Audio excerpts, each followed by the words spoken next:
Yes.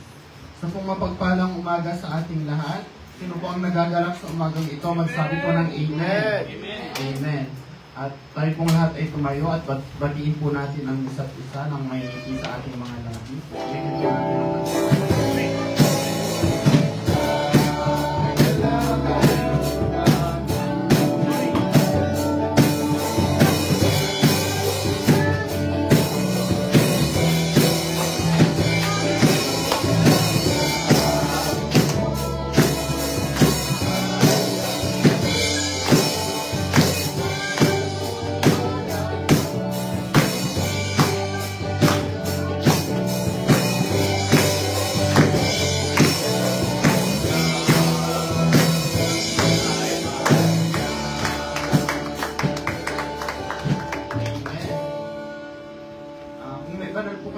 natin ang makipagbukasan po kayo sa akin sa Pahayag, Kapitulo, or chapter 15, verse 3 to 4. Ayan, ulitin ko po, Revelation, chapter 15, verse 3 to 4. Magsabi po ng Amen pag atin na po nakita. Amen. Amen. So verse 3 po, sabi po dito, umaawit sila ng awit ni Moises na lingkod ng Diyos na siya ring awit ng tupa. Ito ang awit nila. Panginoong Diyos na makapangyarihan sa lahat, kahanga-hanga ang iyong mga gawa. Hari kayo ng lahat ng bansa, ang mga pamamaraan ninyo ay makatarungan at tama. Sino ang hindi matatakot at hindi magpupuri sa inyo? Kayo lang ang banal, lalapit at sasamba sa inyo ang mga tao sa lahat ng bansa. Lahat ng matugid inyong gawa. Amen. Tayo po ay manalangin. Mapagmahal na Diyos, dakila, pinupuri, sinasamba po namin ng inyong pangalan. Tunay nga po na wala po kayong katulad, Panginoon. Walang maihahang Diyos sa inyong kabutihan.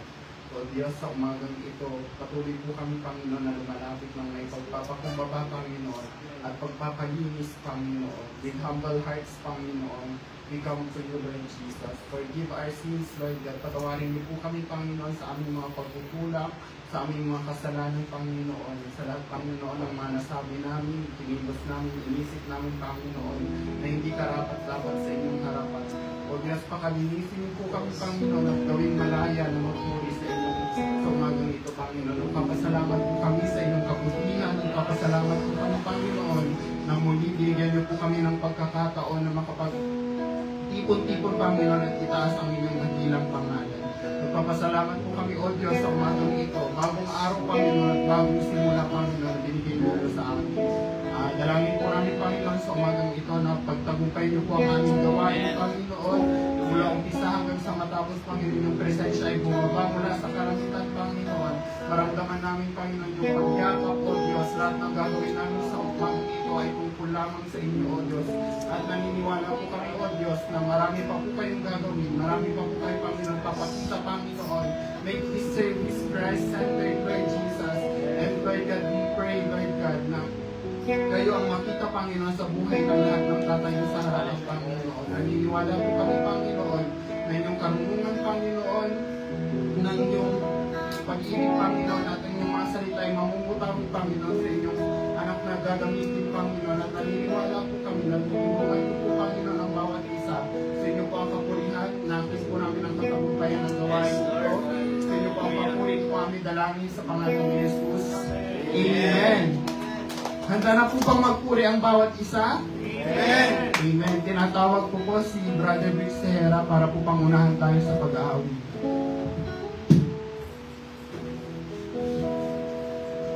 Amen. Sino po naniniwala may gagawin ng Diyos sa kanyang buhay? Amen. Sino po na lumapit sa ating Panginoon na may pag-ibig sa Kanya? Amen.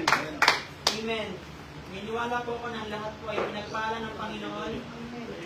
Hallelujah. Sige po tayo masabi naman po sa ating Panginoon ngayong umaga nito. Hallelujah. Thank you, Jesus.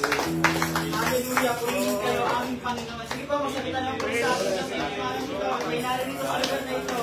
Purihin kayo, Panginoon. Thank you, Jesus. Thank you for your love. Thank you for your mercy. Hallelujah. Thank you, Panginoon. Salamat sa inyo. Kita natin ang Panginoon. Walang katulad ang Panginoon. Hallelujah.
ng inyong kabutihan sa buhay ng bawat isa sa amin, O Diyos.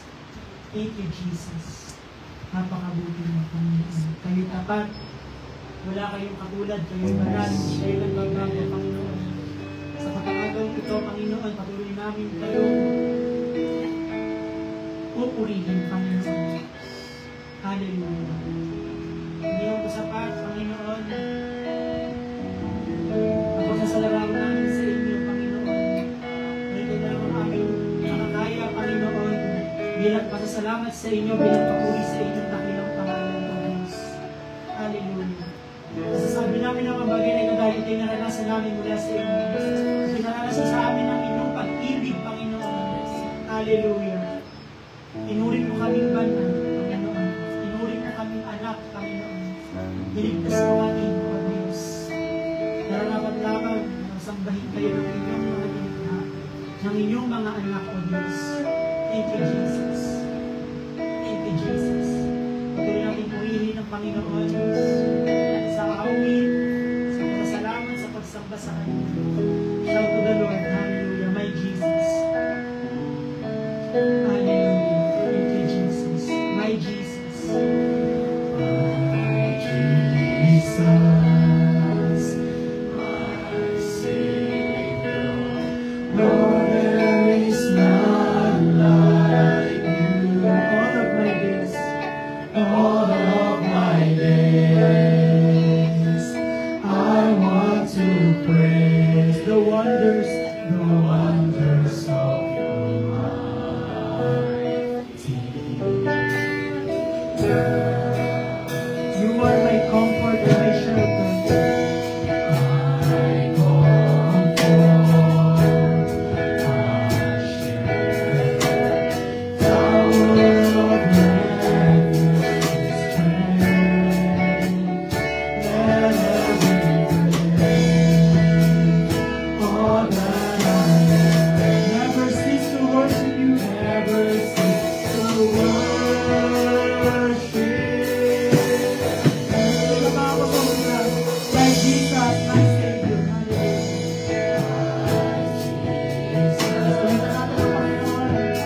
Lord, there is none like you. There is none like you. You are holy.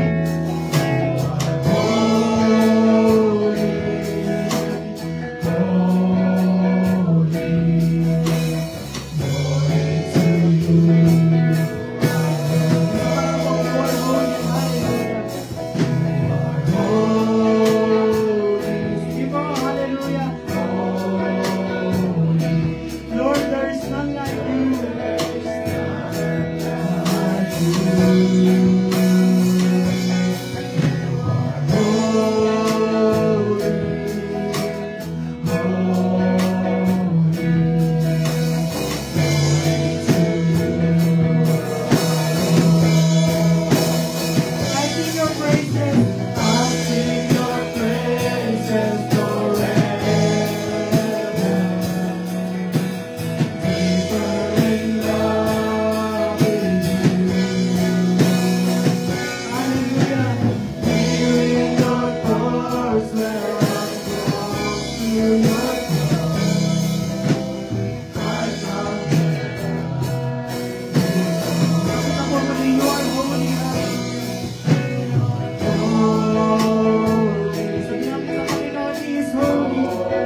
provider, our deliverer, our healer. Hallelujah.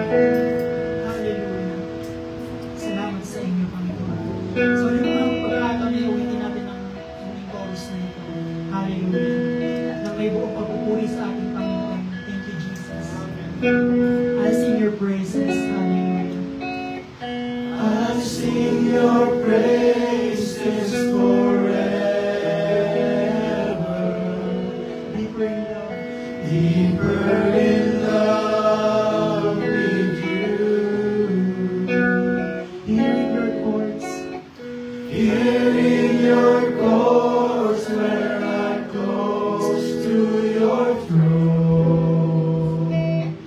I found where I belong. For the last time na po ulit, I sing your praises. Hallelujah.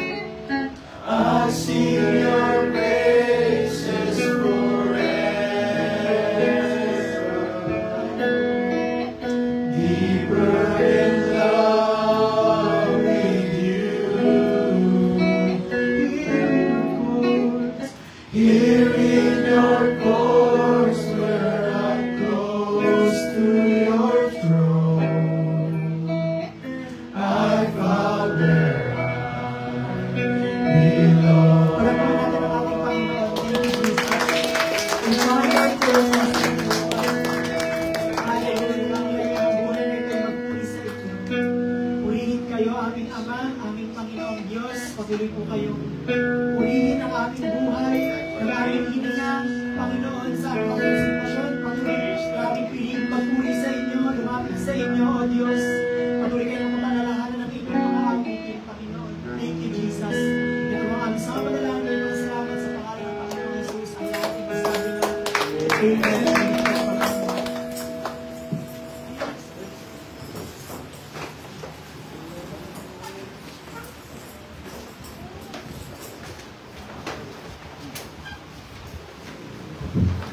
Amen.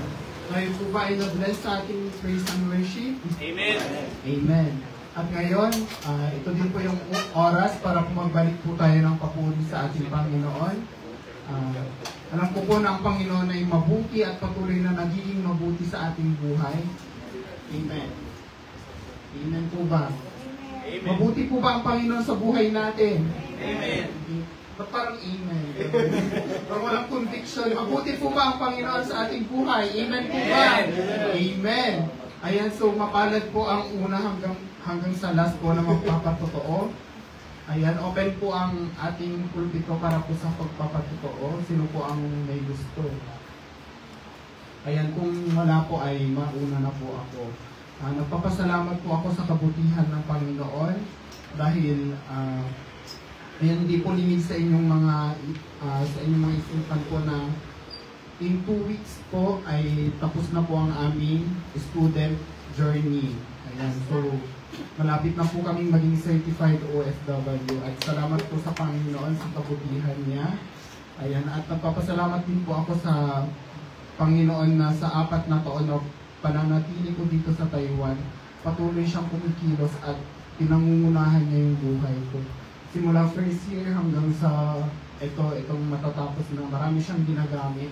At nagpapasalamat ako sa Panginoon dahil sa 4 years na yun, nakita ko yung kabutihan niya na hindi niya ako dinala dito sa Taiwan para pabayaan lang. Dinala ako ng Panginoon dito para mas magamit pa sa kanyang kaharian. At ayun po. At nagpapasalamat din po ako sa Panginoon sa pagtratrabaho ko po na siya po yung nagbibigay ng kalakasan. Kasi nung nakaraang araw po na parang sisipunin ganyan pero hindi po tumutuloy. Yung lang pag gising mo masakit yung lalamunan pero pag nag-work ka na parang nawawala tapos nare-restart ulit paggabi. Pero nagpapasalamat ako sa Panginoon kasi siya yung nagpagaling sa akin at patuloy po na nagpapagaling sa akin. Yun po. So, sino pa po ang naipatotoo? Amen.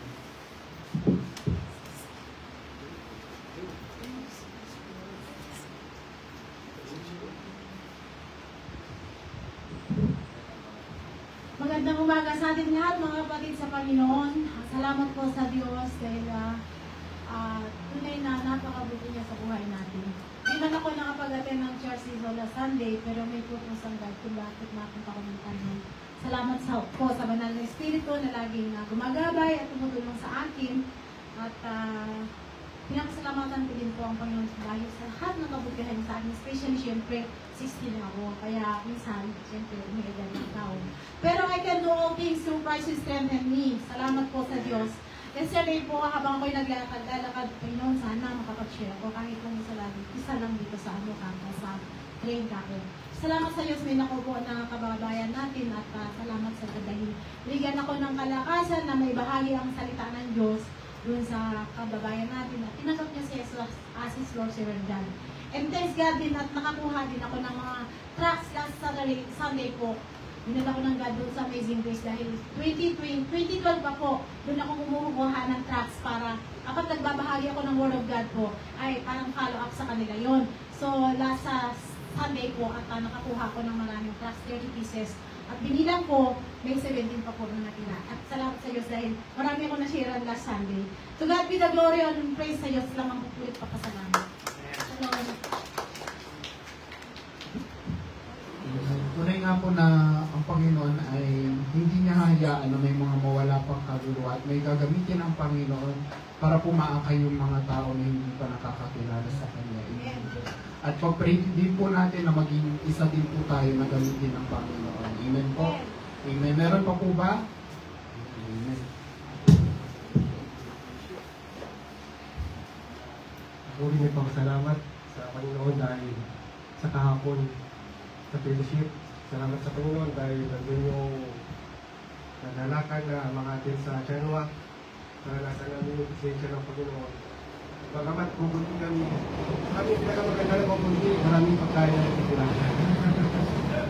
Kaya salamat sa Panginoon dahil nandun naranasan namin yung pagkilos niya, bagamat pupunti. Kaya salamat sa Panginoon. Ipagpuin natin na makagawa ang Panginoon dun sa Chanwa para maraming pang kaluluwa ang maligtas.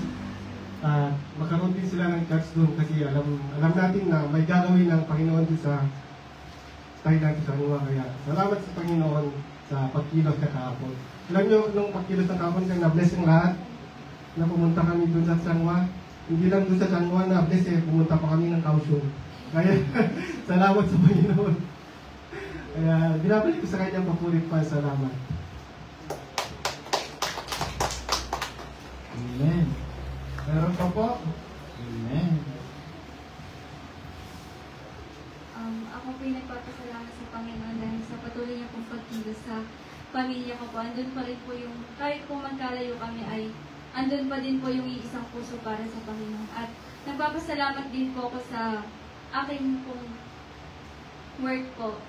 Sobrang blessed po ako dun sa company yun. At kahit man po na minsan po ay napapagalitan ako kasi po minsan hindi ko po talaga magets. Pero ngayon po, patuloy po ako binibigyan ni Lord ng knowledge, wisdom at understanding para po maunawaan yung mga sinasabi nila. At ngayon naman po ay hindi po ako nai-stress. Ngayon po sila na po yung nai-stress kung saan po nila akong station nilalagay. At nagpapasalamat po ako sa Panginoon dahil po sa 2 araw po na binigay po sa amin ng Panginoon ni Ate Mina. Nagkaroon po kami ng bonding at nagpapasalamat po ako dahil andun pa rin po yung provision ni Lord at hindi niya po kami pinabayaan. Maraming salamat.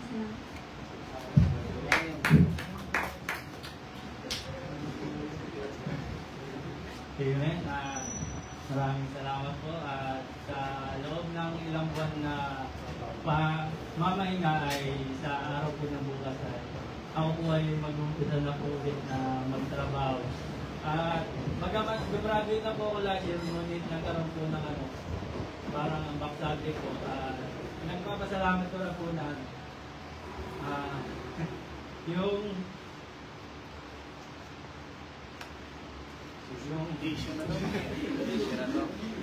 patuloy po na pagsama po ng Panginoon sa akin sa buong tao. Ngayon naman po maraming salamat.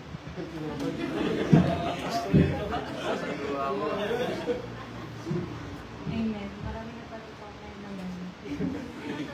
Lubos din ako nagpapasalamat sa Panginoon. May 31. End na ng month ng May. At na-realize ko lang na for the first time, wala akong absent. Sa work. April at May actually wala akong absent sa work. At pinarealize sa akin ng Panginoon at pinaalala na sa akin yung kabutihan niya. Kasi naalala ko nung first year ako, Monday to Wednesday pasok ko sa school, Tuesday, Thursday work, at minsan wala akong pinapasok sa work kasi hindi ko kaya pumasok ng work. Hindi kaya ng katawan ko or minsan one day lang. Pero ngayon na pinarealize sa akin ng Panginoon na yung kalakasan talaga sa bawat araw ay sa Kanya lang magmumula. At minsan nga hindi ko rin malubos maunawaan kung paano ko nagagawa ko pumasok talaga sa isang linggo kasi lagi ko na-expected, okay, sa linggo nito may abot ako isa, dalawa. Pero hindi yung pinahintulutan ng Panginoon dahil siya yung nagbibigay ng kalakasan sa akin na pumasok. Yung kalakasan physical, emotional, mental din sa work ay patuloy na pinagkakaloob sa akin. Tapos, nung sa work na, yung company po kasi namin, ano siya, as in factory, like walang aircon, ganyan. Tapos sobrang init. Nung nakaraan may naimatay ng Vietnamese, kaya biruan nila, okay, one daw. Tapos, kaya patuloy ko pinagpapasalamat sa Panginoon kasi isa rin talaga yun sa kahinaan ko yung mainit na panahon, tapos ang ingay, tapos ang bilis ng gawa. Pero maraming salamat sa kalakasan na patuloy na binibigay ng Panginoon sa buhay ng bawat isa. Ayun.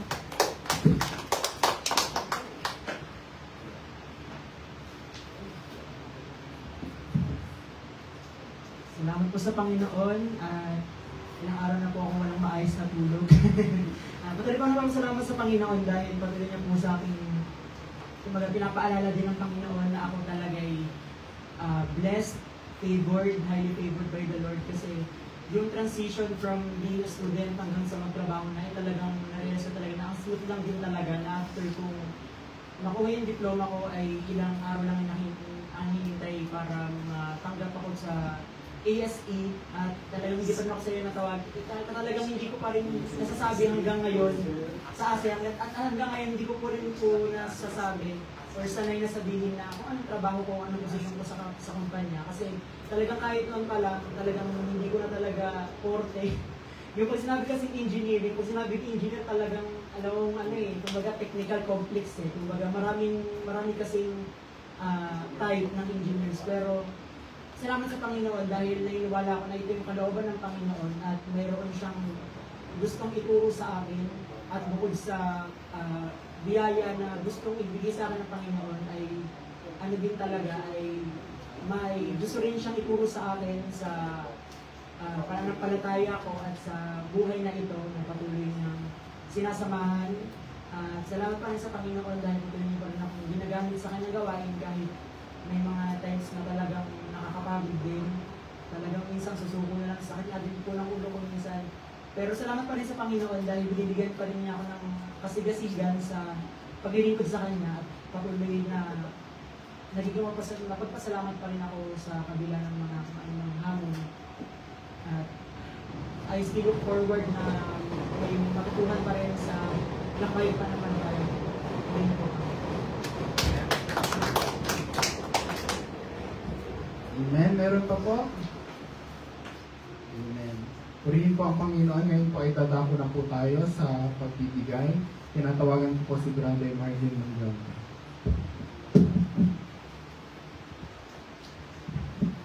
Amen. Ito po tayo sa isang bahagi o isang bahagi ng pagsunod sa Panginoon.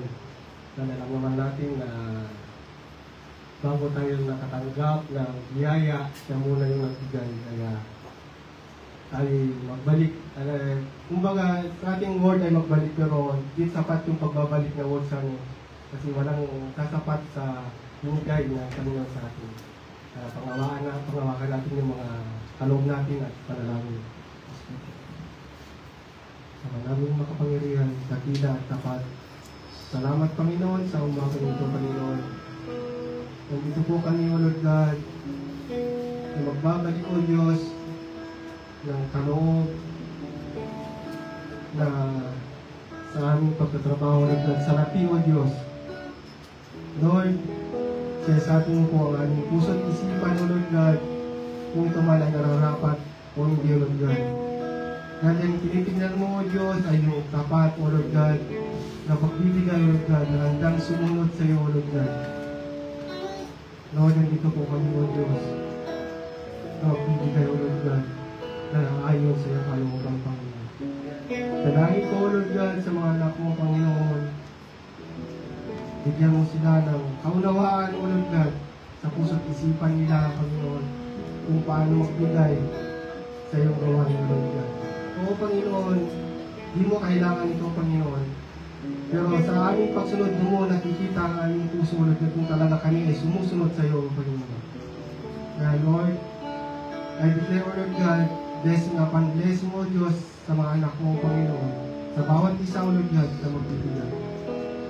At Lord, kaunawaan din sa mga hindi magbibigay, O Lord God, buksan mo ang kanilang mga puso't isipan, Panginoon, na sila ay makapagbigay din sa tamang oras, mga panahon. Sinusun po sila, Panginoon. Salamat, O Lord God, at sa mga company, O Lord God, na pinanggalingan nito, Panginoon, i-bless mo din po, Panginoon.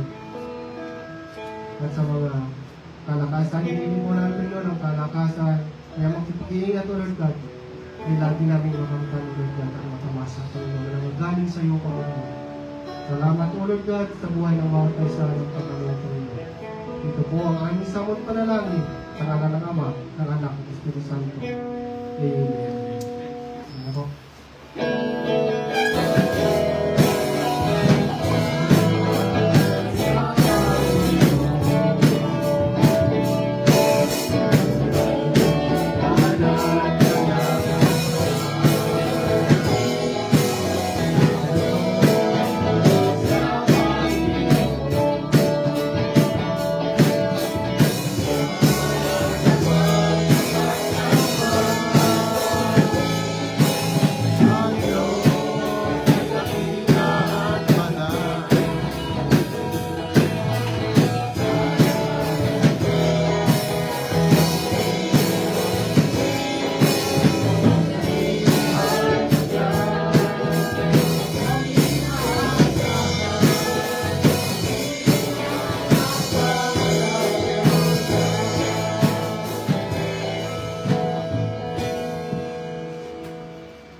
Ngayon naman po ay dadako na po tayo sa pakikinig ng salita ng Diyos.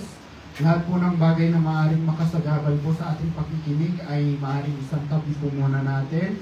At ayan po, ihanda po natin ang ating mga puso't isipan.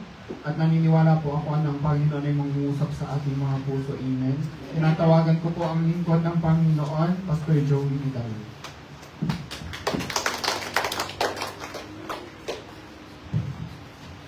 Amen. Purihin po ang Diyos. Ang Diyos po ay mabuti. Amen. Napakabuti po ng ating Diyos sa buhay ng bawat isa. Salamat po sa Diyos sa kahit ang sitwasyon na pinaglalaanan po ng bawat isa. Nakita natin na yung mga kabataan na mag-graduate sa kahit anong sitwasyon, napatuloy po sila. Kahit na mahirap ang kanilang sitwasyon, hindi sila sumuko. Dahil pinanghawakan nila yung pangako na para sa kanilang Diyos. Kaya sa ating mga buhay, panghawakan natin yung pangako ng Diyos sa atin. Na sinabi niya na hindi tayo iiwan, ipababayaan nun. Kung ipagkakatiwala natin sa Panginoon, lahat ang Diyos ang bahala sa atin. Siya magpuprovide lang ang pangangailangan natin. Ang kailangan lang natin ay magtiwala sa Panginoon. Palaging hilingin natin yung kalooban ng Panginoon ang siyang mamuna sa ating mga buhay. Kaya tuloy tayong pasalamat sa Panginoon. Sa umagang ito, tayo po tumayo at makipagbukasan po kayo sa akin sa Mateo chapter 7, 13 to 14.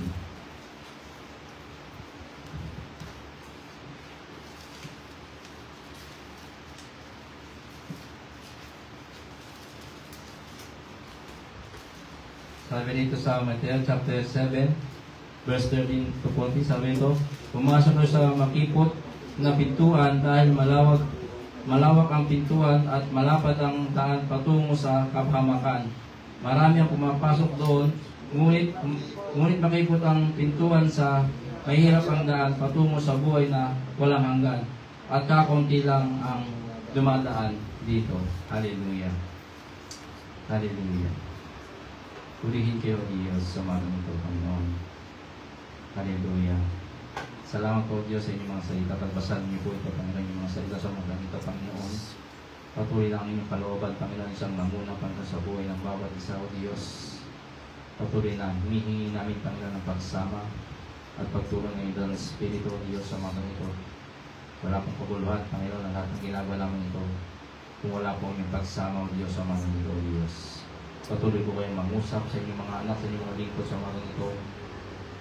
Kung ano po ang nais niyo po kong sabihin sa kanila, Panginoon. Hallelujah.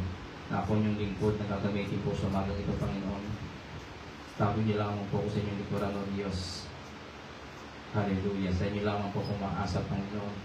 Wala po akong magagawa, Panginoon. Lansin niyo po kami mga labi, Panginoon, sa umagang ito, O Diyos. Maging daluya lang po ko ng pagpapala, Panginoon, sa umagang ito, O Diyos. Sa aming mga kapatid, Panginoon, na papunta pa lang dito, O Diyos, kaya po manguna, Panginoon. Bigyan po siya ng kagalakan, O Diyos. Hallelujah. Sa inyo po, puri, Panginoon. Purihin po kayo, Panginoon. Nakilain po kayo, Diyos, sa mga ito. Patuloy na ang kagalakan, Panginoon, sa bawat isa. Salamat po, Diyos. Sa inyo po kapira na pagkanila. We give you all the glory, honor, and praise. In Jesus' name, pray. Amen. Amen. Sige po. Makakapunan pang bawat isa. Sabi dito sa ito pong talatang ito ay ulitin ko po sa Matthew chapter 7 verse 13 ito po sabi ito, pumasok kayo sa makipot na pintuan dahil malawak ang pintuan at malapad ang daan patungo sa kapahamakan. At marami ang pumapasok doon sa 14, ngunit makipot ang pintuan sa mahirap na daan patungo sa buhay na walang hanggan. At kakunti lang ang dumadaan dito. Dito sa mga talatang ito ay patungkol ko sa kaligtasan. Dito ay nangangaral ang Panginoong Hesus sa bundok.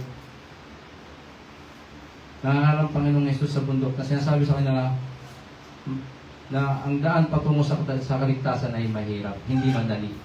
Sinasabi nila sa 30, sabi sa 30, marami ang pumapasok, pumasok kayo sa makipot na pintuan dahil malawak ang pintuan at malapad ang daan patungo sa kapahamakan at maraming ang pumapasok doon. Sabi dito na doon sa malapad na pintuan ay maraming pumapasok. Akala nila yung pintuan na malapad na yun ay yun ang patungo sa buhay na walang hanggan. Pero hindi nila alam yung palang pintuan na malapad na yun ay patungo pala sa kapahamakan. Marami ang dumadaan sa pintuan na yun. Samantalang sa maliit na daan ay kakunti lamang ang nakakasumpong. Dahil mahirap nga daan eh. Diba? Pinapakita lang dito na yung patungo sa kaligtasan ay hindi madali. Talagang mahirap ang patungo sa kaligtasan. Hindi magiging madali. Kagaya ng ginagawa ng mga Pariseo, patuloy silang gumagawa. Akala nila, yun ang mabuti. Yung gumawa para sa Panginoon. Ang inisip nila, akala nila, maliligtas sila sa kanilang mabubuting gawa. Pero hindi nila alam, hindi sa mabubuting gawa, kaya sila maliligtas. Kaya nga napalit ang Panginoon sa mundong ito para magkaroon ng relasyon ang bawat isa. Kailangan talaga yung relasyon, may relasyon tayo sa Panginoon para tayo makapunta sa langit na bayan. Inisip ng mga tagapagturo ng mga utusan, mga Pariseo, dahil sa kanila binigay yung kasulatan ni Moises at may kaugnayan sila kay Abraham. Yun ang pinanghahawakan nila. Yun ang pinanghahawakan ng mga tagapagturo ng utusan ng mga Pariseo. Yung kaugnayan nila kay Abraham at sa kanila pinagkatiwala yung kautusan. Pero hindi yun. Inisip kasi nila na pinapakita ng mga tagapagturo ng kautusan na mga Pariseo sa kanilang mabubuting gawa. Hindi nila inisip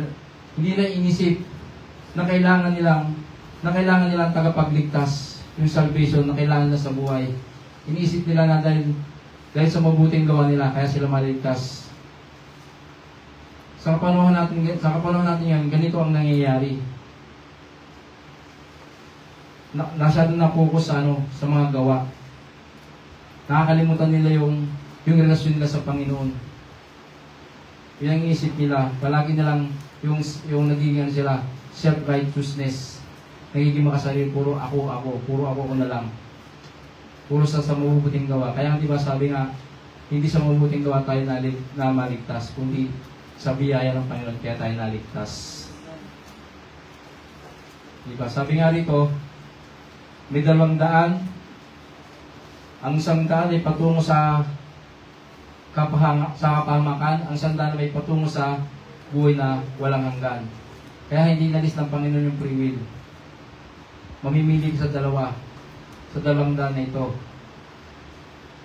Sa kapahamakan o sa buhay na walang hanggan. Mamimili ka. Hindi inalis ng Panginoon yung pagpapasya.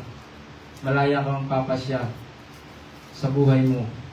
Kung susunod ka ba sa salita ng Panginoon o tatanggapin mo yung aral ng salita, aral ng Panginoon o hindi. Ikaw ang papasya. Kaya may dalawa dito nga. Sabi dito sa White Gate, sabi sa White Gate, it leads to an easy path that's not too easy that life is always easy, but it's path that does not require repentance. Yung daan ng patungo sa maluwag na daan ay madali. Pero ang totoo ang buhay ay, ang pagsunod sa kalooban ng Panginoon ay hindi madali. Sa White Gate ay self-denial, sacrifice or suffering in the way that others path does not. Ito yung daan na patungo sa kapahamakan. Yung kailangan, yung buhay na na hindi na kailangan ng magsisi ka. Na hindi mo kailangan na yung hindi na yung sarili mo, kailangan sarili mo lang inisip mo, tunda na ito.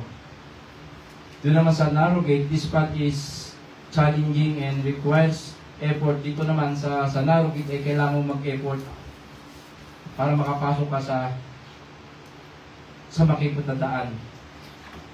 Kailangan mong i-deny yung sarili mo. Kailangan mong denying yourself and obedience to God's will. Na handa kang sumunod sa kalooban ng Panginoon. Ito ay patungo sa buhay na walang hanggan. Itong narrow gate na to.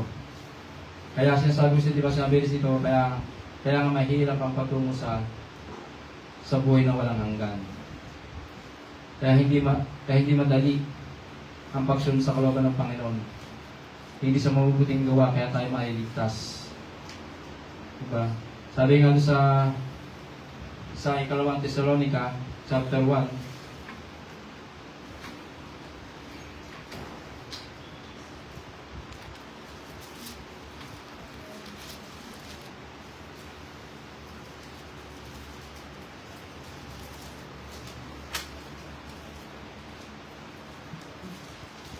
Thessalonica, chapter 1, verse 8 to 9.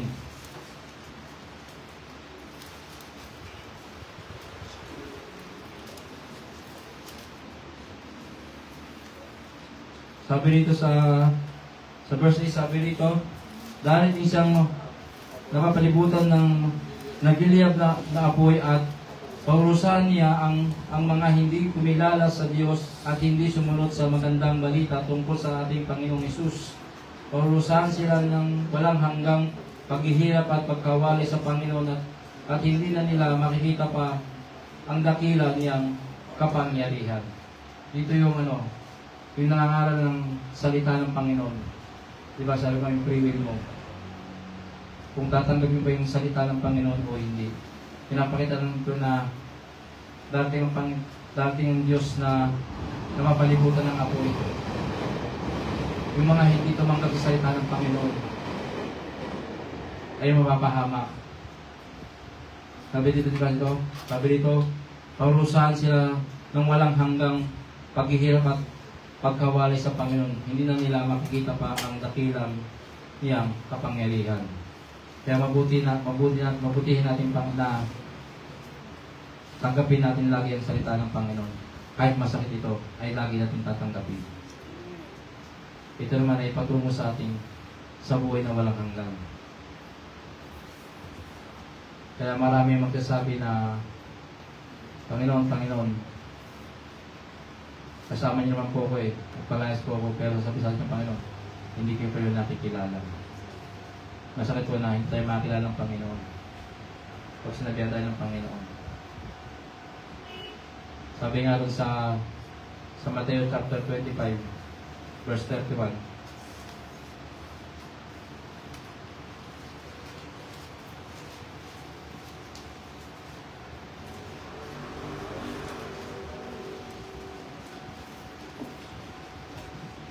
Mateo 25 verse 32, sabi rito, hanggang sa sumusunod, sabi rito, kapag ako na anak ng tao ay dumating na bilang hari, kasama ang lahat ng mga anghel, uupo ako sa aking dakilang trono. Sa 32, titipunin ko sa aking harapan ang lahat ng lahi sa mundo, pagbubukurin ko sila tulad ng ginagawa ng mga pastol sa mga tupa at kambing. Sabi rito na darating ang Panginoong Hesus, pagbubukurin niya yung mga tupa at mga kambing. Sabi sa 33, ang mga tupa na walang ibang kundi ang matuwid ay ilalagay sa aking kanan, at ang mga kambing na walang iba kundi ang mga masama ay ilalagay ko sa aking kaliwa. Sabi dito, yung tupa ay ilalagay sa kanan, yung kambing ay ilalagay sa kaliwa. Di ba?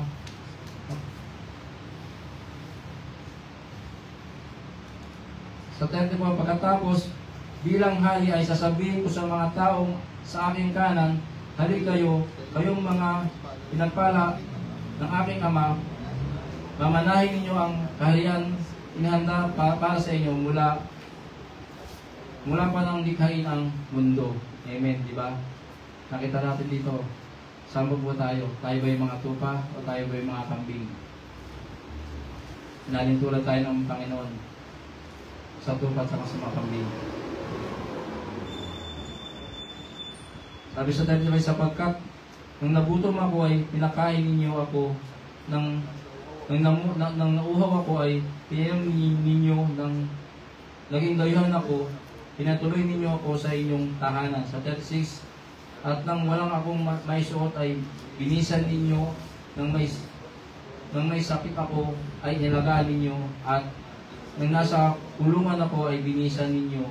Sa 37, sumagot ang mga matuwid, Panginoon, kailan po namin kayo nakitang nagutom at aming pinakain o nauhaw at aming pinainom. Sa 38, kailan namin kayo nakitang naging dayuhan at aming pinatuloy o walang maisuot at aming binihisan. Sa 39, kailan namin kayo nakitang may sakit o nasa kulungan at aming binisita. Sa 40, at sasagot ako bilang hari, sinasabi ko sa inyo ang totoo, na ang ginawa niyo ito sa pinakahamak ko, mga kapatid, para lang ninyong itong ginawa sa akin. Pinapakita lang dito yung ating kung paano tayo namumuhay sa mundong ito. Pinapakita lang dito na yung ating buhay, kung paano tayo namuhay. Sabi sa 40, pagkatapos sabihin ko naman sa mga tao sa aking kaliwa, lumayo kayo sa akin, kayong mga isinumpa ng Diyos, doon kayo sa walang katapusang apoy sa inihanda para sa Diablo at sa kanyang mga kampon. May handa ang Panginoon sa para kay Satanas. Mamimili po kayo kung saan po kayo, sa kaliwa o sa kanan. Yung free will natin. Pinapakita lang dito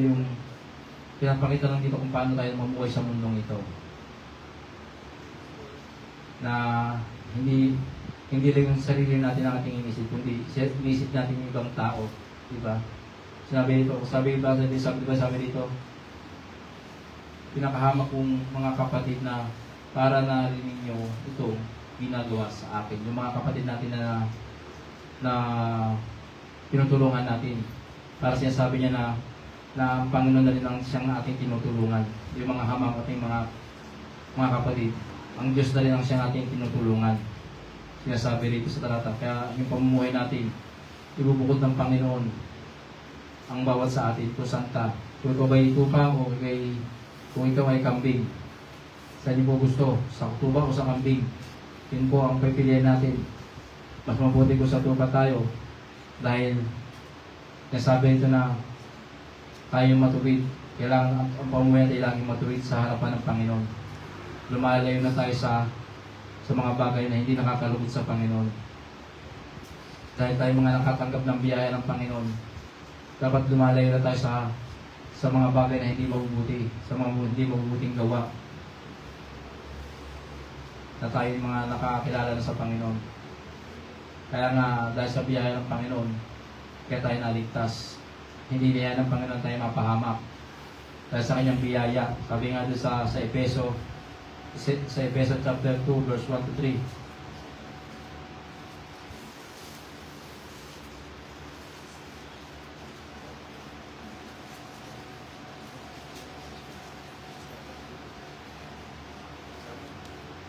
Sabi ito sa Efeso chapter 2 verse 1, sabi ito, nung una, itinuring kayong mga katay ng Diyos dahil sa mga pagsuway ninyo at sa mga kasalanan. Sa 2, namuhay kayong gaya ng mga tao sa mundo, sakop kayo noon ng kapangyarihan ni Satanas, ang hari ng mga espiritong naghahari sa mundo, at siya rin ang espiritong kumikilos sa puso ng mga taong ayaw sumunod sa Diyos. Sa 3, dati namuhay din tayo katulad nila, namuhay tayo ng ayon sa pagnanasa ng alaman, at sinusunod natin ang masamang hilig ng katawan at pag-isip sa kalagayan natin iyon. Kasama rin sana niyan na tayo na malarapat na parusahan ng Diyos. Malinaw na nung tayo ay hindi pa nakakilala sa Panginoon, di ba? Namuhay din tayo gaya ng mga tao sa mundong ito. Yung pag-uugali nila ay ganoon rin tayong panahon nung di pa natin nakikilala ang Panginoon. Diba sabi ito, nung una ay dinuring tayong mga patay. Dinuring tayo ng Diyos ng patay dahil wala pa tayong relasyon sa Panginoon. Hindi pa natin nakikilala ang Panginoon. Diba sabi rito, sakop tayo ng alagaan sa atin ay si Satanas, sakop tayo ni Satanas. Siya yung kumikilos sa ating buhay noon. Ginagawa natin yung sarili natin kagustuhan. Pero nung nakilala natin ang Panginoon, ay tinalikuran natin yung dati ating pamumuhay. Kaya nga dahil sa habagat biyaya ng Panginoon, kaya tayo naligtas. Hindi sa ating mabubuting gawa, kaya tayo maligtas. Ganyan ang ginawa ng mga Pariseo noon. Gumagawa sila ng mabubuti. Ipinapakita nila yung mabubuting gawa.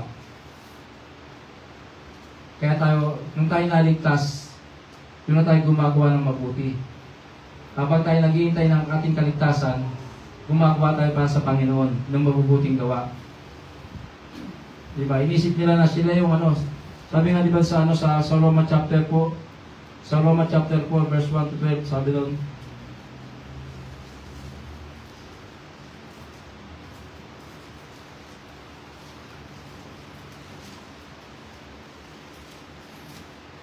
sabi dito sa Roma chapter 4 verse 1, sabi ito, bilang halimbawa kung paano itinuring ng Diyos na matuwid ang tao, isipin ninyo si Abraham na ama ng mga Hudyo sa laman. Kung itinuring siya ng Diyos na matuwid dahil sa mga nagawa niya, sana'y may ipagmamalaki siya, pero wala siyang ipagmamalaki. Amen, di ba? Sabi dito na nakita natin yung mabubuting gawa ni Abraham. Kung mayroon na magmamalaki, pero sinabi dito na wala siyang may pagmamalaki. Kaya wala tayong mapagmamalaki sa harapan ng Diyos. Hindi sa ating mabubuting gawa. Diba makita natin yung mga iba gumagawa sila ng mabubuti. Diba gumagawa sila ng yung nagpapakain sila, diba? Nagpapakain sila sa mga mahihirap.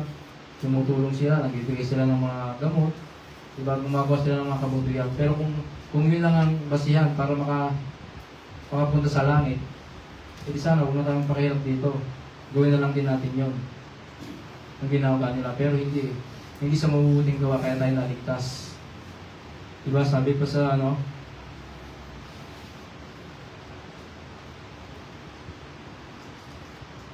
sabi sa verse 8, dahil sa sinasabi sa kasulatan, sumampalataya si Abraham sa Diyos at dahil dito, ikinuring siyang matuwid ng Diyos. Sa 4, sabi ito, ibinibigay sa isang tao, nagtatrabaho ay hindi kaloob kundi bayad, di ba? Pag nagtatrabaho tayo, ano pang binibigay sa atin, di ba? Bayad. Hindi kaloob. Di ba? Alam mo, tatrabaho sabihin sa'yo, salamat. Yun na lang ba? Siyempre, pagod ka eh. Sa trabaho, di ba? Binibigay sa atin ay pera bayad sa ating mga pinaghirapan.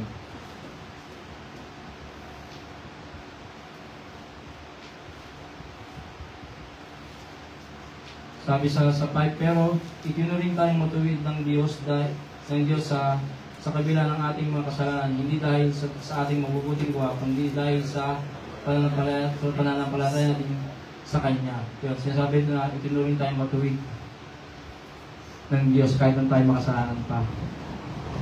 Kung tayo sumampalataya sa Kanya, itinuring tayong matuwid sa Kanyang harapan. Sabi sa 6, ito ang ibig sabihin ng ni Haring David na banggitin niya ang pagiging mapalad ng mga taong itinuring na matuwid ng Diyos hindi dahil sa kanilang mabubuting gawa. Ang sinasabi niya, mapalad ang taong pinatawad sa at kinalimutan ng Diyos ang kanyang kasalanan.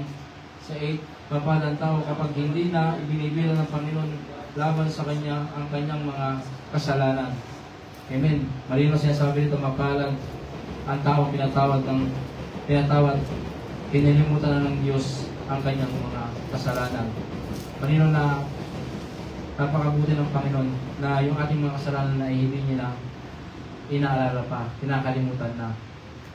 Diba? Sabi nga doon, yung sa Salmo, diba? Sabi doon na kung binibilang ng Diyos yung ating mga kasalanan, sino pa ba ang maliligtas? Sino pa bang matitira?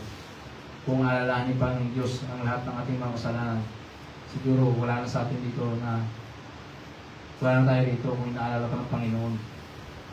Sabi dito, di ba, mapalad ang tao kapag hindi na ibinibilang ng Panginoon laban sa kanyang mga kasalanan.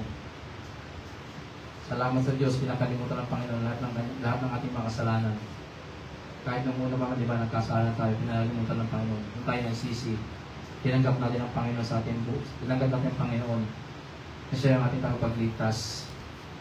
Sabi sa verse 9, ang mga sinabing ito ni Haring David ay hindi lang para sa mga Hudyo, kundi pati na rin sa mga hindi Hudyo. Naging para sa atin na itong mga sinasabi na ito. Sabi ito, alam natin ito dahil binanggit na namin na itinuring ng Diyos na matuwid si Abraham dahil sa kanyang pananampalataya. Dahil sa pananampalataya, kaya itinuring na matuwid si Abraham, hindi sa mabubuting gawa. Sabi sa 10, kailan ba siya itinuring na matuwid? Hindi ba nung hindi pa siya tuli? Sa 11, pinuli siya bilang tanda na itinuring siya matuwid dahil sa kanyang pananampalataya. Kaya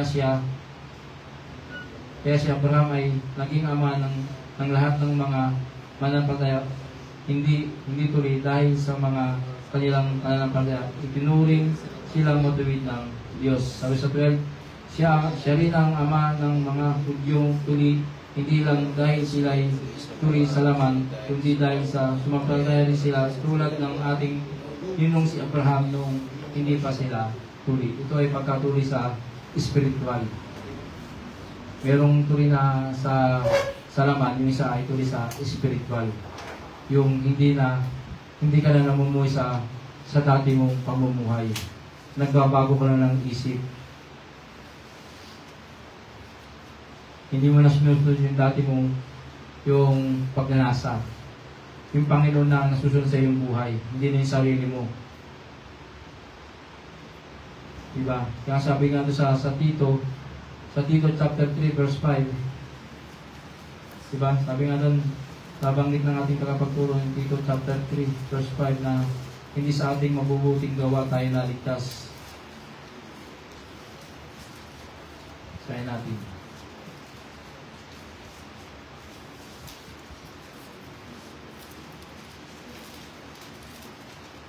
Diba yan sabi, niligtas niya tayo hindi dahil sa ating mabubuting gawa, kundi dahil sa kanyang awa. Niligtas niya tayo sa pamamagitan ng banal na Espiritu na naghuhugas sa atin at nagbigay ng bagong buhay. Amen, di ba? Hindi sa ating mabubuting gawa, kaya tayo maliligtas. Kundi sa biyaya ng Panginoon, kaya tayo naligtas.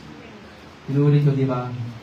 Gumagawa tayo sa Panginoon dahil naghihintay tayo ng kaligtasan. Habang tayo natin sa mundong ito, habang hinihintay natin ang pagbalik ng Panginoon, ay gumagawa tayo para sa Panginoon. Hindi lang tayo basta nakupo. Oo, alam natin ligtas na tayo. Pero habang naghihintay tayo ng pagbalik ng Panginoon, ay gumagawa tayo para sa Panginoon. Gumagawa tayo ng mabuting bagay. Hindi kagaya ng una, yung mga Pariseo ay gumagawa sila ng mabuting bagay para sila ay maligtas. Yun ang ginagawa ng mga Pariseo noon. Sa mabubuting gawa, kaya sila maliligtas, pero hindi sa mabubuting gawa, sinasabi na ng Panginoon Jesus, kundi sa biyaya niya at habag, kaya tayo maliligtas. Diba? Sabi nga ron, meron dito 5 bagay, 5 things to keep in mind about following God's path for your life. 5 bagay na kailangan nating sundin sa buhay natin. Una, self-denial is about prioritizing God's will. Sabi di ba yun? Self-denial, yung ating sarili, i-deny natin. Yung inuuna natin yung prioritize natin yung paggusto ng Panginoon sa ating mga buhay. Yung Panginoon ang susunod sa ating buhay, hindi ating mga sarili. Yung wila ng Panginoon ang siyang nasusunod, hindi ating mga sarili. Sabi sa pangalawa, submit your whole self to God and trust Him. Magtiwala tayo sa Panginoon. Ipagkatiwala natin ang ating buong sarili sa Panginoon at magtiwala tayo sa Kanya, sa Kanyang gagawin. Sabi sa 3, pray and spend time with God. Manalangin tayo. Maglaan tayo ng oras sa Panginoon. Maglaan tayo ng maraming oras para sa Panginoon. Sabi sa 4, ask the Holy Spirit to reveal it to you, then listen and obey. Sabi na magtanong tayo sa Banal na Espiritu kung ano ating gagawin at ipakita sa atin yung kanyang gagawin, tapos makinig tayo sa kanyang sasabihin at sundin natin kung anong nais sabihin ng Banal na Espiritu. Sa pang-5, seek God's direction. Tanungin natin po sa Panginoon kung ano ba yung direksyon, yung tama yung ating lalakaran. Yung 5 yun. Diba? Sabi nga doon sa mga Gawa, chapter 4, verse 10 to 12,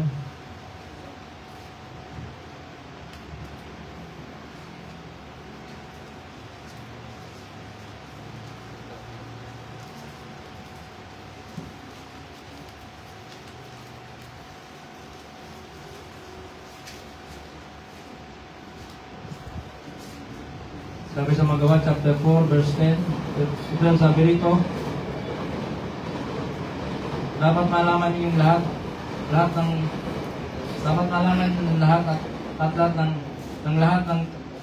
taga Jerusalem, ng taong ito ang nakatayo dito ngayon sa pinagaling ng kapangyarihan sa Jesucristo na taga Nazareth. Siya inyong pinako sa krus at pinatay, ngunit binuhay siyang muli ng Diyos. Sabi sa 11, si Jesus ang tinutukoy na bato na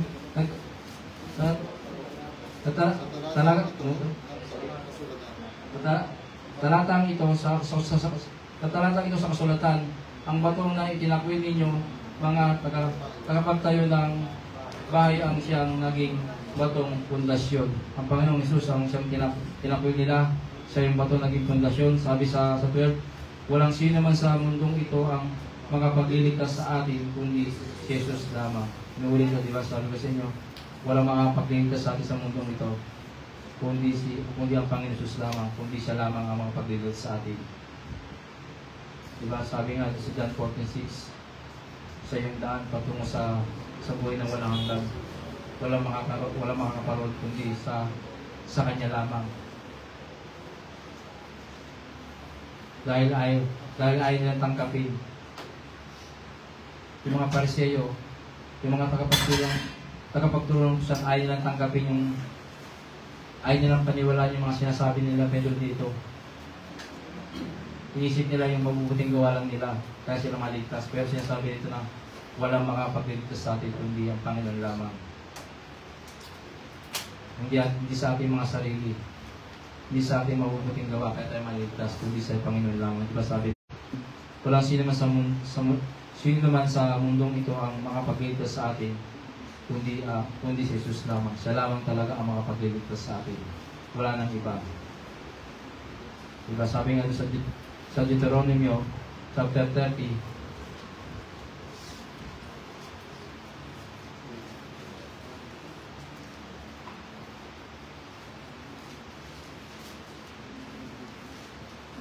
Deuteronomy chapter 30 verse 19 to 20, sabi rito sa 19, sa araw na ito, tinawag ko ang langit at lupa maging saksi kung alin dito ang pipiliin ninyo, buhay o kamatayan, pagpapalo o sumpa. Piliin sana ninyo ang buhay para mabuhay kayo ng matagal, pati na ang inyong mga anak. Sa 20, mahalin ninyo ang Panginoon na inyong Diyos, sundin ninyo siya at manatili kayo sa Kanya dahil ang inyong buhay, kung gagawin niyo ito, mabubuhay kayo ng matagal doon sa sulupay na pinangako niya, ibibigay sa inyo yung mga ninuno na si Abraham at Isaac at Jacob. Ito ay pangako sa kanila ng Panginoong Jesus. Yung free will, yung pagpili. Ano ba pipiliin? Sabi niya sa kanila nito, pipiliin niyo ang buhay o kamatayan. May pagpapala rito.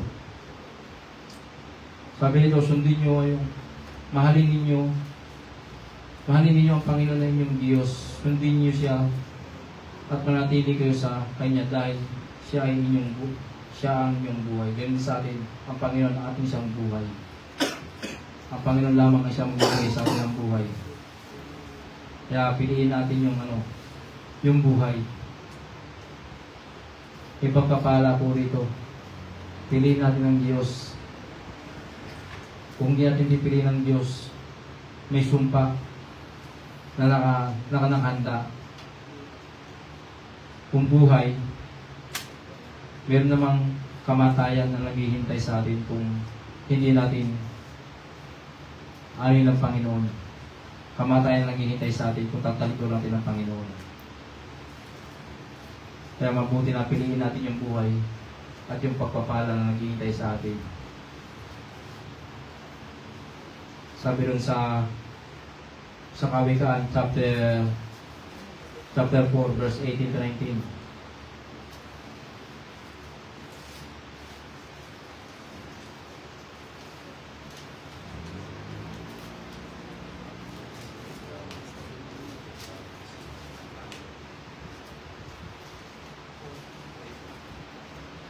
Sabi rin sa Kawikaan chapter 4 verse 18 to 19, sabi rito, ang pamumuhay ng taong matuwid ay parang sikat ng araw na lalong nagliliwanag habang tumatagal. Sa 19, pero ang pamumuhay ng taong masama ay parang kadiliman, hindi niya alam kung ano ang dahilan ng kanyang pagbagsak. Ito na sabi doon na mamuhay tayo ng matuwid na parang isang sikat ng araw na nagliliwanag. Pag nakikita tayo ng mga tao sa labas, diba, para tayong nagliliwanag. Diba? Sabi doon sa yung masama, hindi nila alam, hindi nila dahilan kung bakit sila bumabagsak. Patuloy sila kasing gumagawa ng hindi maganda sa kalooban ng Panginoon. Kaya habang naghihintay tayo sa mundo nito, namumuhay tayo ng matuwid. Mamuhay po tayo ng matuwid sa mundong ito. Hindi na po tayo yung dati natin pamumuhay, kalimutan na po natin yung dati natin pamumuhay. Diba, sabi nga sa Korinto 5:17, wala natin natin pamuhay, binago tayo ng Panginoon. Kaya yung buhay natin dati, talikuran natin. Huwag natin babalikan pa. Kasi pag nasabi nga, di ba, pag nakita tayo, para tayong araw na nagliliwanag sa ibang tao. Kaya lagi natin, kaya mamuhay po tayo na nakakalugod sa Panginoon. Kaya nga sinasabi ko na hindi madali ang pagsunod sa Panginoon. Marami kang itatakwil, marami kang isasantabi para makasunod sa kalooban ng Panginoon. Kaya hindi madali ang sumunod sa kalooban ng Panginoon. Marami kang isasalang-alang para masunod mo ang kalooban ng Panginoon. Kaya kailangan mong ilay yung sarili mo para makasunod ka sa kalooban ng Panginoon. Kung hindi mo ilay ang sarili mo, hindi natin magagawa ang kalooban ng Diyos sa ating mga buhay. Diba? Sabi nga sa Mateo chapter 16,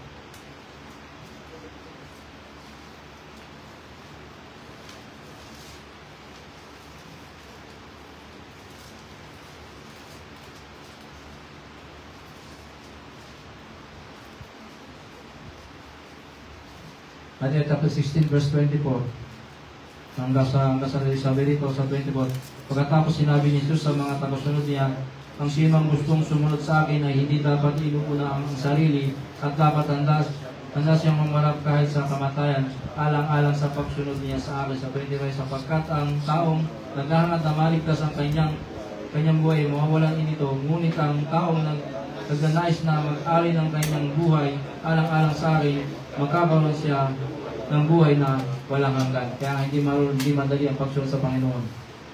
Kailangan talagang maging sakripisyo.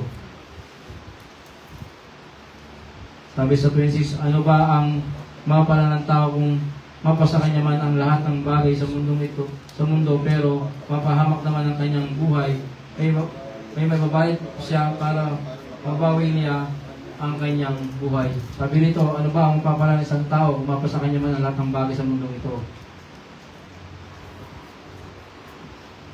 Sabi nito, may pambabayad ba siya para mabawi niya ang kanyang buhay? Kaya naman pagkano ka man kayaman sa mundong ito, ay hindi mo mababayad yung pera mo para mabawi mo lang ang buhay mo. Kaya nga hindi madali ang pagsunod sa Panginoon. Mayroong free will. Kung susunod ka o hindi. Di ba? Kailangan mo talaga iginay yung sarili mo para makasunod ka sa kalooban ng Panginoon. Hindi po sinasabi masama magtrabaho.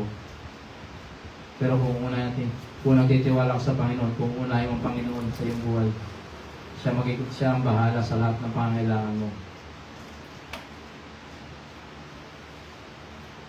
Pagkatiwala po natin sa Panginoon. Kung pagkakatiwala mo sa Panginoon, di ba? Siya magiging bahala sa iyo. Hindi kaya naman niya pamamayaan. Diba? Sabi nga niya, diba?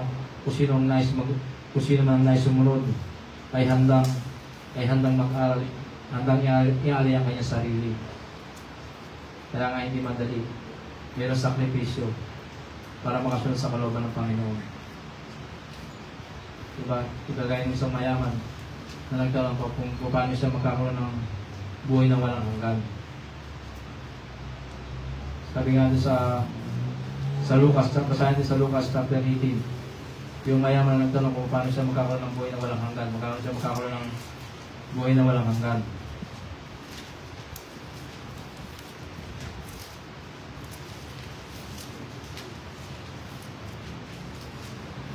Sabi sa verse 18. Sabi ito,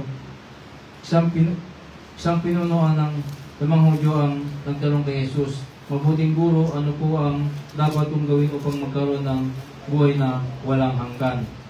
So, nagtanong dito yung isang pinuno, isang Hudyo kung paano siya magkakaroon ng buhay na walang hanggan. Sabi sa 19, sumagot si Jesus, bakit mo sinasabi, mabuti ang Diyos? Sumagot si Jesus, bakit mo sinasabing mabuti ako? Ang Diyos lamang ang mabuti, wala nang iba. Sa 20, alam mo sinasabi sa kautusan, huwag kang mangangalunya, huwag kang papatay, huwag kang magnanakaw, huwag kang sasaksi sa kasinungalingan at igalang mo ang iyong ama at ina. Tapos sumagot siya rito, sinasabi nito, sumagot ang lalaki, sinusunod ko po ang lahat ng iyan mula pa ng pagkabata.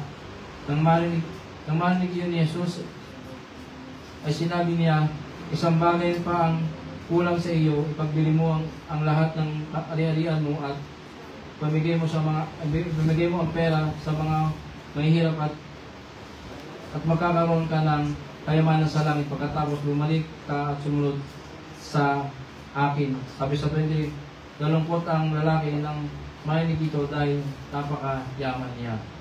Pinapakita lang dito na sinasabi sa kanya ni Jesus, isa na lang bagay, tinig niya siya ng Panginoon mula ulo hanggang paa, kung ano pa kulang sa kanya. Sinasabi sa kanya na ibenta niya na lahat yung kanyang ari-arian at sumunod sa kanya. Pero nalungkot yung lalaki dito. Kasi yun ang niya eh. Yun ang nagpapasya sa kanya. Diba sabi nga sa kung nasa yung puso na nandun din yung kayamanan. Kaya ugali natin yung Panginoon ng ating kayamanan. Diba sabi dito sa sumusabi ito, sa 24, nang makita ni Jesus na malungkot siya, sinabi niya, napakahirap para sa mayaman na pamabilang sa kaharian ng Diyos. Mas madali pang mapapasok ang isang kamelyo sa butas ng kalayo kaysa mapabilang sa isang mayaman sa kaharian ng Diyos. Ganun tulad ng Panginoong Hesus yung isang kamelyo na may mapasok sa butas ng kalayo kaysa doon sa mayaman. Kasi nga yung puso niya ay nandun sa kayamanan. Pero gusto niya magkaroon ng buhay na walang hanggan sa langit. Hindi niya maiwanan yung kanyang kayamanan. Kaya kailangan talaga na i-deny mo sa sarili mo para masunod mo yung kalooban ng Panginoon.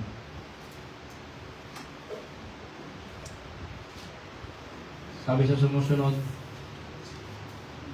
tinanong siya ng mga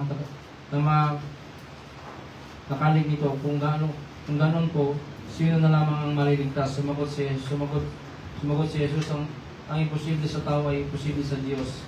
Sa 28, sinabi ni Pedro, paano na lang kami, iniwan namin ang lahat upang sumunod sa inyo.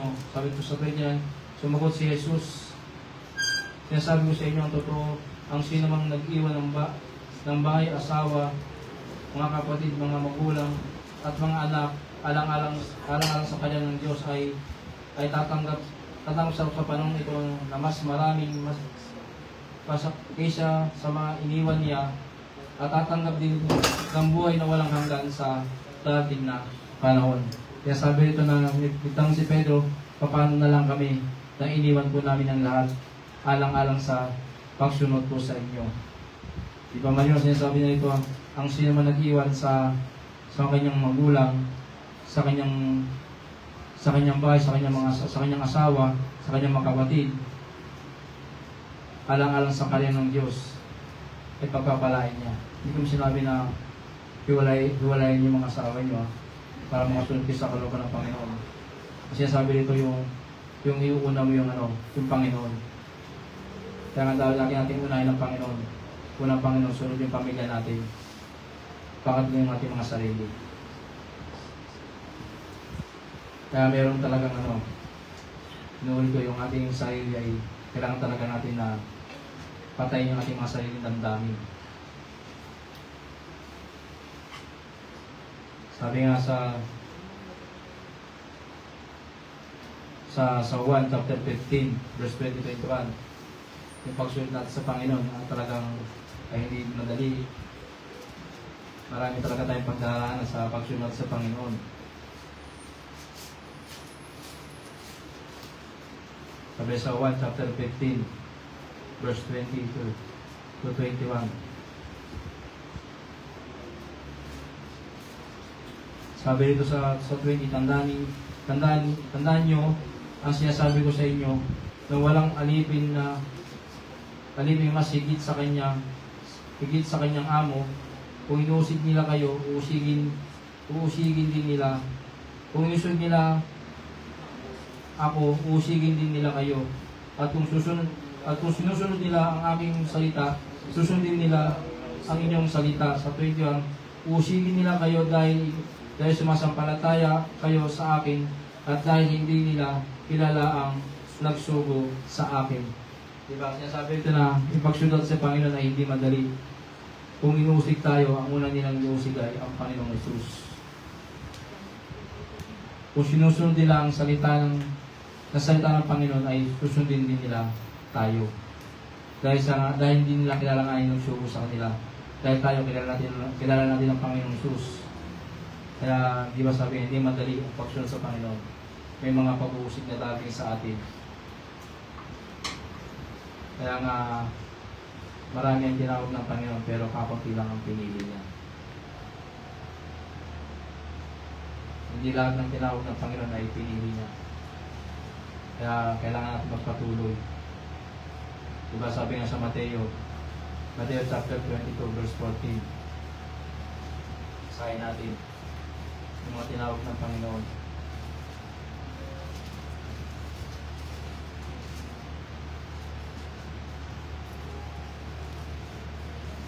Sabi sa 22 verse 14, chapter 22 verse 14, sabi ito, pagkatapos sinabi ni Jesus, marami ang tinawag ng Diyos na mabilang sa kanyang kayaan, ngunit kakunti lang ang kanyang pinili.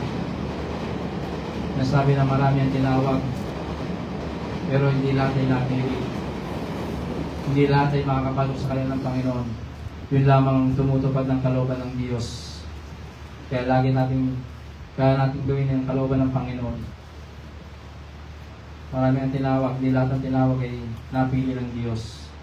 Kaya ugali natin na lagi tayong sumunod sa kalooban. Diba? Sabi nga doon sa Lucas chapter 13 verse 22.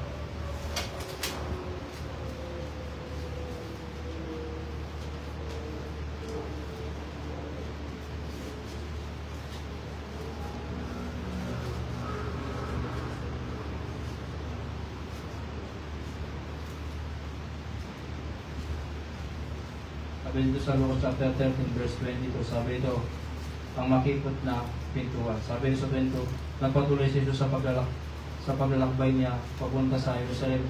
Dumaan siya sa mga bayan at ngayon at nagturo sa mga tao roon. Ito dumaan ang Panginoon sa mga bayan at ngayon nagturo siya roon. May isang nagtanong sa kanya, Panginoon, kakunti po ba ang maligtas? Sumagot si Jesus, pagsikapan ninyong pumasok sa makipot na pintuan. Tandaan ninyo, marami ang magsisikap na pumasok, ngunit hindi makakapasok. Marami nagtanong, sabi dito nagtanong, Panginoon, kakunti lang po ba maliligtas? Sumagot siya, sabi niya, pagsikapan yung dumaan sa makipot na pintuan. Para po tayo makapasok sa pintuan na maskipay, kailangan natin iwanan yung ating mga nagpapabigat sa atin. Yung mga dalahin natin, iwanan na po natin. Para tayo makapalok sa pintuan na makipot. Yung mga dalahin natin ay iwanan na po natin. Kalimutan na natin yung mga, diba, kung mga dinadala mo sa iyong buhay, ay iwanan mo na. Para makapasok ka sa makipot na daan. Diba, mayroong kasama ng loob, iwanan mo na yan. Yung mga nagpapabigat sa iyo, ay kailangan mo nang iwanan. Yung mga humahadlang sa iyo para makapasok sa kalooban, para makapasok sa pintuan ng makipot, ay kailangan mo nang iwanan to. Iwanan mo na yung mga nagpapabigat sa iyo. Kung ang pintuan ay gano'n lang karapat, tapos marami ka pang bitbit, hindi ka na makakapasok doon. Hindi ka na makakadaan. Para makapasok ka doon, ay kailangan mo lang iwanan yung mga dalahin natin sa buhay. Kung may mga dalahin natin sa buhay, ay kailangan natin iwanan para masunod natin ang kalooban ng Panginoon. Di ba? Sabi natin sinabi natin na kailangan natin yung self-denial ng ating sarili. Prioritize natin yung kagustuhan ng Panginoon sa ating mga buhay. Yun natin ang unahin. Isa po ang ibigay sa atin ng tamang landas patungo sa buhay na walang hanggan. Kaya lagi tayo magtanong sa Panginoon kung ano ba yung direksyon na gusto ng Panginoon para sa ating buhay. Kaya lagi tayo manalangin sa Panginoon kung ano ba yung nais ng Panginoon sa atin. Kung anong nais ng Panginoon sa ating gawin. Kaya makinig tayo lagi sa nais sabihin ng Banal na Espiritu sa ating mga buhay. Palagi tayo makinig sa nais niya sasabihin. Tapos, kung anong sabihin niya ay kailangan natin sumunod, kailangan natin magubay. Hindi natin kailangan tanggihan. Ano ba, sinasabi ng pumunta ka doon, pero sinasabi naman ayoko. Kailangan talaga na yung ating sarili ay ating patayin para makasunod tayo sa kalooban ng Panginoon. Kaya nga, kailangan talaga na yung ating pagtitiwala sa Panginoon ay ibigay natin. Di ba sabi nga sa Kawikaan, chapter 3, verse 5 to 6, magtiwala tayo sa Panginoon ng buong puso, buong kaluluwa. Pagkatiwala sa Panginoon tayo magtiwala. Di ba? Magtiwala kayo ng buong puso sa Panginoon at huwag kayo manali sa inyong sariling karunungan. Alalahanin mo ang Panginoon sa lahat ng iyong ginagawa at ituturo niya sa tamang landas. Kailangan talaga natin na pagkatiwala natin sa Panginoon. Trust, yung tiwala sa Panginoon, pagkatiwala natin sa Kanya ng buong buo. Hindi yung yung kalahati. Kailangan buong buo tayo nagtitiwala sa Panginoon. Kasi diba sabi niya, alalahanin mo, siya yung ibigay sa atin ng tamang landas. Siya magtuturo sa atin ng tamang landas patungo sa buhay na walang hanggan. Kaya kailangan talaga na sabi lagi ng Pastor Porto, kailangan talaga natin na patayin natin yung sabi nating damdamin para makasunod tayo sa kalooban ng Panginoon. Meron talagang sakripisyo sa ating paglilingkod sa Panginoon. Hindi po talaga madali sumunod sa kalooban ng Panginoon. Kailangan po talaga na yung ating mga buhay ay suko sa Panginoon. Kailangan natin isuko ang lahat sa Panginoon para makasunod po tayo sa kalooban ng Panginoon. Siya na yung ating buhay. Siya na may hawak ng ating mga buhay. Hindi na tayo ang sabi natin ang susunod kundi ang Panginoon na. Siya na yung may nais na kung anong gawin sa ating buhay. Sumusunod lang tayo. Hindi na tayo yung hindi na tayo ang susunod kundi ang Panginoon na. Kasi tinanggap natin ang Panginoong Hesus na yung tagapagligtas. Siya na yung nasusunod sa ating mga buhay. Hindi natin mga sarili. Kaya sa inulit ko talagang mahirap ko sa Panginoon. Marami ka talagang isasakripisyo para makasunod tayo sa kalooban ng Panginoon. Kaya sa umagang ito, ang nais na sabihin sa atin ng Panginoon yung dumaan tayo sa makikita daan dahil yun lamang ang patungo sa buhay na walang hanggan. Wala nang ibang daan patungo sa buhay na walang hanggan. Doon tayo sa makikot na daan na dumaan. Alam natin na kahit mahirap may makikot na daan na yun, hindi na daanan natin ay alam natin na kahit hindi madali, kasama natin ang Panginoon doon sa daan na yun. Hindi niya tayo iiwanan. Doon niya sa malapad na daan ang naghihintay ng pala'y kapahamakan. Na naghihintay sa atin na kapahamakan pala ay yung pagkawalay sa Panginoon. Yung pagdurusa na naghihintay sa atin. Kaya ugalit. Kasi sabi ng Panginoon, yung tayo dumaan sa makikot na daan. Yung makikot na daan natin daanan. Kahit mahirap, kahit masikip, marami tayong pinagdadaan sa buhay. Kasama natin ang Panginoon sa makikot na daan niyo. Dahil alam natin sa dulo na yun, ang Panginoon naghihintay sa atin. Kaya patuloy tayong magtiwala sa Panginoon. Pagkatiwala po natin sa Panginoon lahat na siya lamang ang ating maasahan, higit pa sa anong bagay sa mundong ito. Kaya lagi natin unahin ang Panginoon sa ating mga buhay sa mga gamit. Yan ang sabihin ng Panginoon sa atin. Patuloy tayong magtiwala sa Kanya. Dahil ang biyaya ng Panginoon ay sapat sa buhay ng bawat isa.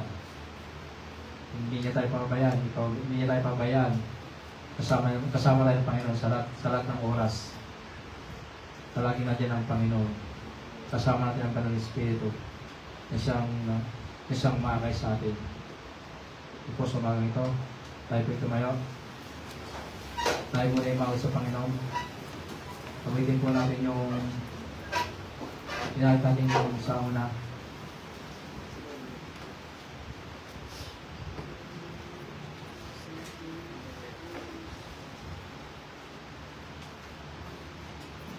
Ito tayo magpuri sa Panginoon. Hindi natin ang Panginoon, nakalayan natin. Magpasambit po tayo ng mga papuri sa Diyos. Hallelujah. Purihin niyo, Diyos. Hallelujah. Salamat po sa inyo, Panginoon. Patuloy kami ang titiwala sa inyo, Diyos. Patuloy ng kaganapan, Panginoon, sa buhay ng bawat isa. Naranasan namin, Panginoon, yung pagsama, Diyos. Magamit o Diyos. Patuloy po kami na dinahin namin ang mga sarili, Panginoon. Kayo, unahin namin, Panginoon. Hindi mga bagay ng makapagpapasya sa aming mga laman. Kundi kayo, Panginoon, ang namin, O Diyos. Dahil malapit na rin dumating, O Diyos. Thank you, O Diyos. Hallelujah. Salamat po, Panginoon.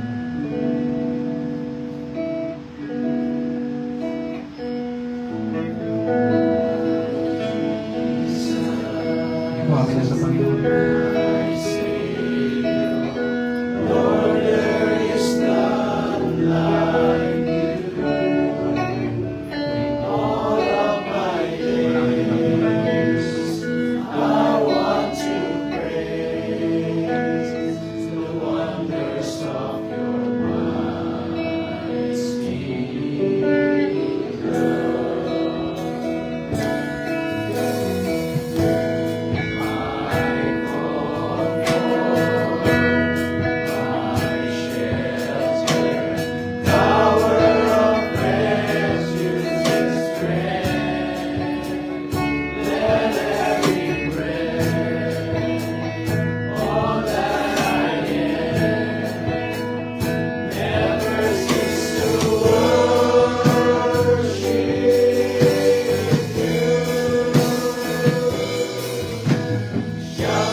Pinagkakatiwala sa iyo lahat ng mga buhay ng Diyos.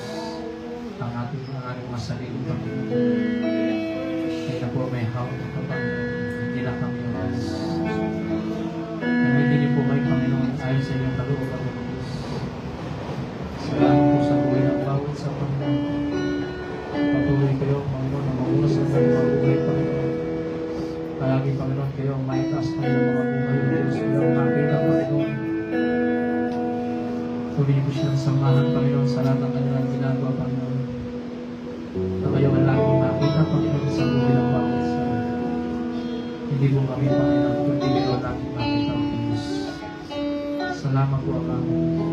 Patuloy namin inalampalataya, Panginoon, ang buhay ng buhay, pagtitiwala, Panginoon, sa inyo. Kayo binibigyan namin ang buhay ng Diyos. Salamat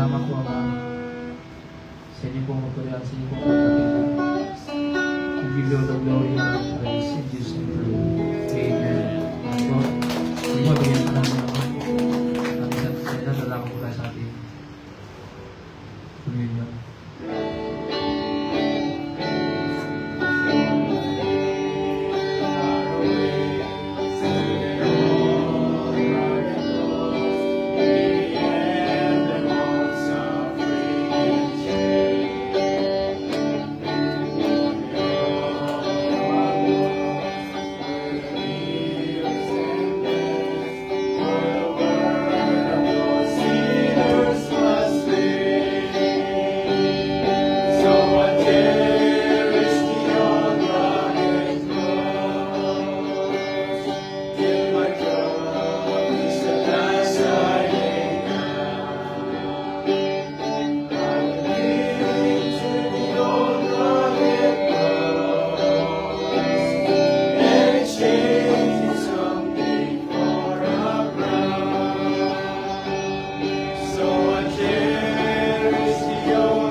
Baka tayo magpatik ng Panginoon. Tayo pumungi, tayo magpasuri sa Panginoon.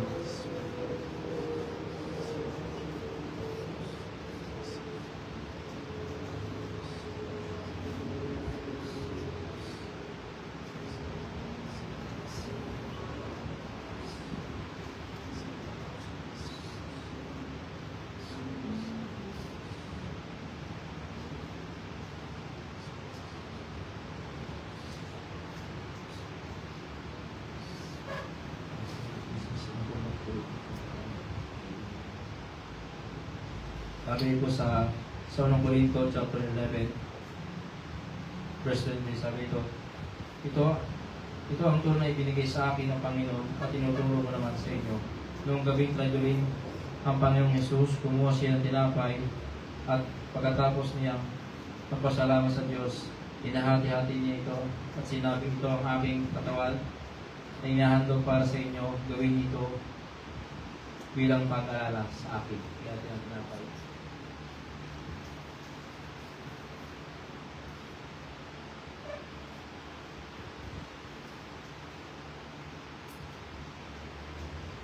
Sabi mo sa 25, pagkatapos silang kumain, ganoon din ang ginawa niya sa inumin. Ginawa niya ito at sinabing, ang inumin ito ang bagong kasunduan na pinagtibay ng aking dugo. Tuwing inumin ito, gawin ninyo bilang pag-alaala sa akin.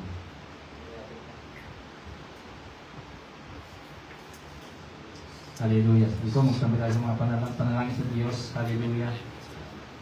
Purihin niyo, Diyos. Salamat, Panginoon, sa krus ng Kalbalo, Panginoon, na bayubay, Panginoon, para magtamo kami ng kaligtasan, O Diyos. Hallelujah. Hallelujah. Salamat, Panginoon, sa inyong buhay na walang hanggan na pinakalog niyo po sa amin. Na kayo ng pakihirap, Panginoon, para magkaroon kami ng buhay na walang hanggan. Salamat po, Panginoon, sa buhay na ito, O Diyos. Patuloy na hinihiling namin, Panginoon, pagsama sa buhay ng bawat isa. Napatuloy na kayo, kumilos, Panginoon, sa buhay ng bawat isa. Salamat po, Ama, patuloy pong balay ng bawat isa, Panginoon. Patuloy na yung biyaya, sumagana po sa buhay ng bawat isa. Patuloy ng kalakasan, Panginoon. Ang pag-iingat niyo po, Panginoon, sa buhay ng bawat isa. Salamat, Panginoon. Salamat po, Diyos. Salamat po, Ama. Patuloy ng dakilang pangalan siyang mahiyang Panginoon sa buhay ng bawat isa. Mahirap ang Panginoon sa sitwasyon ng pinagdadaanan ng Diyos. Nakikita niyo po lahat ito, Diyos. Pero kayo, Panginoon, may sapat ang iyong biyaya sa buhay ng bawat isa. Palagi kami lumapit sa inyo, Panginoon. Kung kami nanghihina, O Diyos, patuloy mo palakasin ang iyong mga anak, ang iyong lingkod, O Diyos. Sa mga kapatid namin na mga nanghihina, Panginoon, patuloy mo silang palakasin, O Diyos. Samahan niyo po sila, Panginoon. Palagi namin ganawain, Panginoon, ang inyong kalooban, Panginoon, sa masunod, O Diyos. Hallelujah. Muli, Panginoon, aking pinagpapala, Panginoon, ang aking mga kapatid, O Diyos. Sa pisikal, Panginoon, sa spiritual, O Diyos.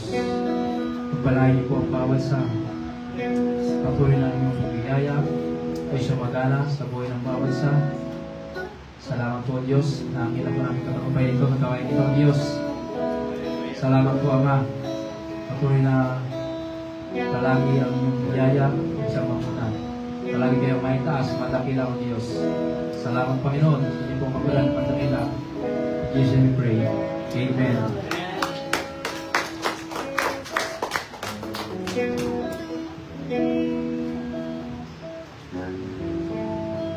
Amen. Silihan natin ang ating gawain. Ama namin Diyos, Lord, patuloy na kami na malapit sa inyo. Salamat, Panginoon, sa araw na ito, God, sa inyong gawain, God, na pakinggan dito, God, sa umaga dito, God. Salamat, God, ay pinaalala mo, God.